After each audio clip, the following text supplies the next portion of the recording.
Alrighty, so welcome back to YouTube video number 2. It's still gonna be on UFC 266. It's more of a, I'm gonna do more of a post-fight analysis breakdown where I think the fighters are gonna go, win or lose. I'm only gonna be doing like basically from the Dan Hooker fight up, so about 7 fights. And yeah, so I didn't bring anything prepared like last time. Just like last time actually, so we're just gonna go off the top from what I remember.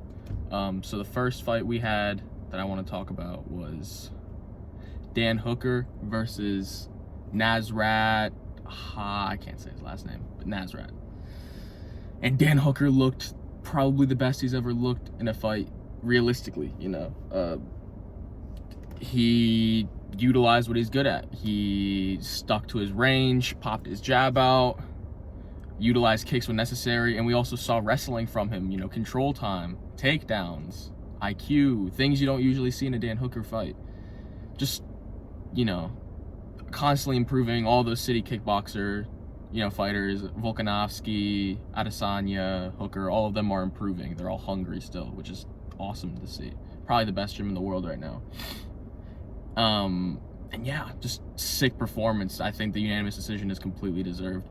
And Nasrat didn't do too bad either. I think he actually still showed that defensively. Look, Hooker was sick offensively, but defensively, he's still susceptible to those longer overhands that come from those, you know, the shorter men, you know, just like he got knocked out against Chandler. The only difference is that Nasrat wasn't always pushing the pace, but you could see he still, you know, Hooker still, when he has to defend, when he's trying to defend himself, he backs up, you know, puts his head back and he walks backwards. He doesn't switch the angle, he doesn't step off.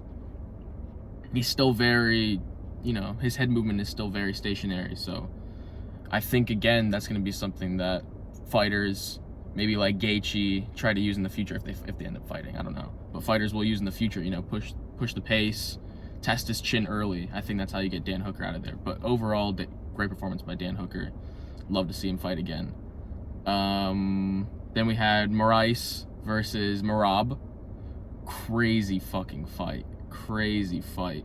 Honestly, Moraes did everything he could have done, but Merab just shows again that he's the scariest, most conditioned, probably the best wrestler too at 135 pounds. Just an absolute beast. You know, he's a lot like Khabib in that sense. You know, better striking, obviously. Different kind of wrestling. It's more traditional than maybe Sambo wrestling. But holy shit, dude's a monster. Can't wait to see him fight again. I think they should give him. I think they should give him someone ranked higher, maybe, you know, breaking top 5 possibly. I think he's ready for it. I didn't really watch the Jessica Andrade versus Cynthia Calvillo fight. I know Jessica Andrade won by first round TKO. I wasn't expecting that, but again, Andrade, I should have known. Almost a champion at 3 different weight classes. She's just a monster. And there's not many people that can compete with her except for the top. So, fair play to her. I think she fights for the title again. If not, maybe one more fight. Not Derek Lewis. What's his name? Jairzinho Rozenstruik versus Curtis Blades. Unanimous decision for Curtis. He did everything right. He seemed a little lost on the feet, though. I know he always has been, and striking is the thing he has to work on. His wrestling is easily the best in the heavyweight division. But boring fight, if I'm being honest. Maybe it's a casual opinion, but he wasn't able to really do what other fighters have been able to do to Jairzinho. You know, fighters like Gon, fighters like Ngannou. So who knows? I think Curtis Blades doesn't fight for a title for a while. I think he'll have 1 or 2 more fights before he fights again.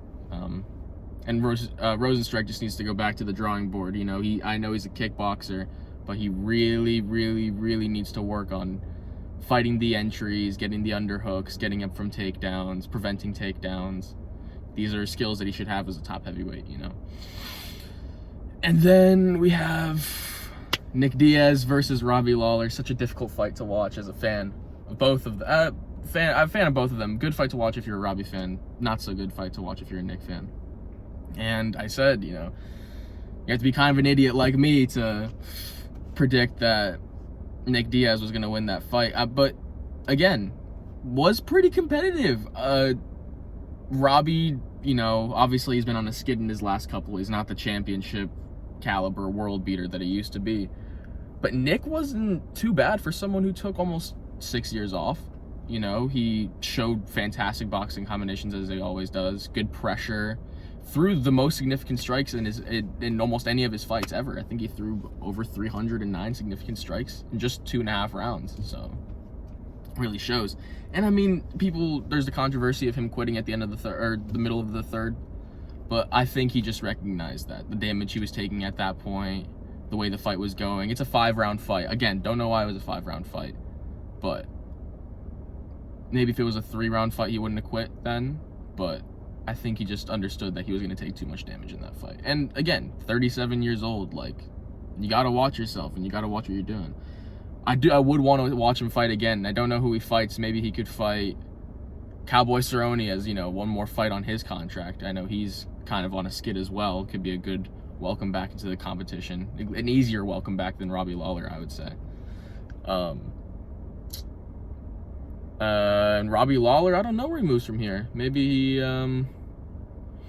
he goes and fights someone like is Matt Brown at 170? I think he is. Maybe fight Matt Brown. See how that goes. I don't really know how the rankings look at 170 at that level, but Robbie clearly has some more fight in him, so give him more fights. What fight was after that? Valentina Shevchenko versus Lauren Murphy. Again, just a clinic by Valentina Shevchenko. Shows again that she's easily pound for pound number 1 or number 2, with Nunes in the mix too. Just a clinic. Her striking is good. She chooses to work on her wrestling still. Again, just like the City Kickboxing guys, she's just constantly looking to improve and become a better mixed martial artist. And I think that, people are pushing the Nunes rematch. I would like to see that rematch at some point, but I think maybe she should get up to 8 or 9 title defenses, really, really, really cement herself as the GOAT at flyweight and then go up and challenge. Or maybe, at this point, she's had more of a step up in competition than arguably Nunes has. So maybe Nunes comes down and fights her for that 125 belt. She could become the first 3-weight champion, which could be, I mean, come on, Dana. That's that's a perfect opportunity to capitalize on some cash there. Capitalize on some pay-per-views. But yeah, incredible from her. Lauren Murphy, again, great heart, great chin.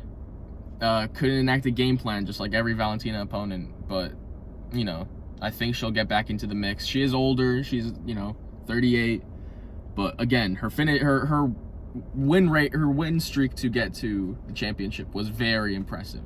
So I have no doubt that she will be back, at least in contendership, at least fighting top contenders. Maybe she won't get a belt shot, but we'll see. And then finally, we had the crazy fight of the night, Ortega versus Volkanovski. Volkanovski showing again why he's such a dominant, fantastic champion. Just a different, approaches MMA differently, approaches the UFC differently, has a real championship mentality. And he's just such a freak at that weight class. He used to be in rugby, used to be a linesman or whatever it is in rugby, walk around at 220 pounds, and he fights at 145 now. And yeah, he's a smaller guy, 5'6", but I feel like that base in rugby kind of gives him power, kind of like a Michael Chandler at 155, but he's just so much more technical. His hands are incredible, his kicks incredible, his ability to avoid damage and give damage is incredible. And I mean, I guess you can't really talk about that fight and praise Volkanovski without also praising Ortega. Man, did he have Volk in some difficult spots. That mounted guillotine at the middle of round 3 after he dropped them with that jab, that could have been curtains. And Volkanovski said, fuck yeah, could have lost the belt there. It was very, very, very tight. But somehow, the unorthodox nature of his fight style and just his mentality as a champion helped him get out of that guillotine. And then he got put in a triangle choke right after and still got out of that one too, and then finished the round on top with the ground and pound. So man, Volk is here to stay. I think Max versus Volk 3 is a crazy fight. But again, I think Volk, I've always been a Max fan. I still think Max has all the tools to beat Volk. But Volk is very, very, very good. And it's going to be a long time before I think anyone cracks that puzzle. And yeah, I mean, for both fighters, I know Volk is probably going to fight the winner of Yair Rodriguez versus Max Holloway. He says it's Max. I think it'll be Max too. I think Yair is good, but not Holloway good. And then Ortega's still proving he's top. I mean, his only 2 losses are arguably the 2 greatest featherweights of all time. So, I mean, get another win, maybe get another 2 wins, really build himself back up. I think building himself back up and really getting some more experience would serve him well. And also, again, considering the damage he takes in these fights, he should really take some time off again and really consider and maybe reconsider the way he fights defensively. It's important for his career. You know, he's only 30. He's taken, I think, over 590 significant strikes in just his last 2 fights, which is ridiculous. No one should take that kind of damage ever. But I mean, yeah, Volk has a very solid chance of contending again for the belt. But it's got, or not Volk, Ortega has a good chance of contending for the belt, but he's got to work his way up again after getting beatings like that. And yeah, I mean, other stuff going on in the MMA world that I could talk about, John Jones arrest, Conor McGregor call-outs, anything like that. So if anyone wants to hear about that stuff, hear my opinions on it, get a feel for what I think, drop it down below, leave a like. And I probably won't be doing much of these predictions for, you know, fight nights. Fight nights are fight nights, unless it's a really interesting one, you know, like a Corey Sandhagen versus TJ Dillashaw fight. But I'll keep these predictions and these post analyses to